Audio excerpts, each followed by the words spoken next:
కేసీఆర్ గారు ఈరోజు మీరు తుంగతుర్తి నియోజకవర్గంలో వెలుగుపల్లి గ్రామానికి వచ్చి అక్కడ ఉన్నటువంటి పంట పొలాలను సందర్శించాలనుకుంటున్నారు.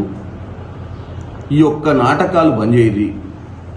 గత 10 ఏళ్లు మీరు ప్రభుత్వంలో ఉండి రాజశేఖర్ రెడ్డి గారి హయాంలో 9 కిలోమీటర్ల దూరం బయ్యన్న వాగు నుంచి కాల్వలు దోమితే ఈరోజు రుద్రమదేవి చెరువు ఏదైతే మీరు పంట పొలాలను సందర్శించాలనుకుంటున్నారో ఆ పంట పొలాల నుంచి 50 మీటర్ల దూరమే ఈ రుద్రమదేవి చెరువు ఉంది. దానికి రాజశేఖర రెడ్డి గారి ప్రభుత్వంలో 9 కిలోమీటర్లు 7 కిలోమీటర్ల కాల్వలు తోమి ప్రభుత్వం మారిన తర్వాత మీరు 10 ఏళ్ళ నుండి 2 కిలోమీటర్ల కాల్వను మీరు తోమలేని పరిస్థితికి వచ్చిర్రు. ఇవాళ మీరు వచ్చి అక్కడున్న పంట పొలాలను సందర్శిస్తున్నారు.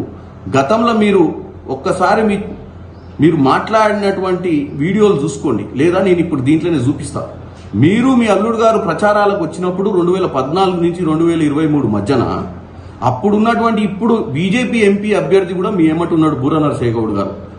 దాన్ని రిజర్వేర్ చేసి 3.5 టీఎంసీల నీళ్లు తెచ్చి సస్యశ్యామలం చేస్తామని చెప్పి ప్రగడ్బాల్ బలికి ఒక్కరోజు కూడా దాని గురించి పట్టించుకోలేదు.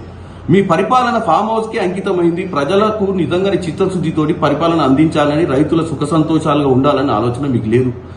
లక్షల కోట్లు ఖర్చు పెట్టి ప్రాజెక్టులు కడితే ప్రాజెక్టులు కూలిపోయినాయి. కొన్ని తక్కువ 5-6 కోట్లతోటి జరగాల్సిన పనులు జరిగి ఉంటే ఈ రోజు ఎన్నో ఊర్లు బాగుపడేటి. అవన్నీ పక్కన పెట్టి కమిషన్ల కోసం చేసిన మీ దందా ఈ రోజు మీ కుటుంబ సభ్యులు కూడా జైళ్ల పాలు కావాల్సి వస్తుంది మీరు చేసినటువంటి పనులకు. అలాగే మీ కార్యకర్తలు, మీ లీడర్లు పార్టీ వదిలిపెట్టి పారిపోయే పరిస్థితికి వచ్చారు. మీరు ఊర్లు తిరిగి నాటకాలు, వీధి నాటకాలు వేయకుండా హైదరాబాద్లో కూర్చొని మీ నాయకులను, మీ కుటుంబ సభ్యులను కాపాడుకోరు. ప్రజలను తప్పుతో పట్టించే ప్రయత్నం చేయకండి కేసీఆర్ గారు, అలాగే హరీష్ రావు గారు, మీ మంత్రి జగదీశ్వర్ రెడ్డి గారు. ఈ నాటకాలు బంద్ చేయాలని కోరుకుంటున్నాను.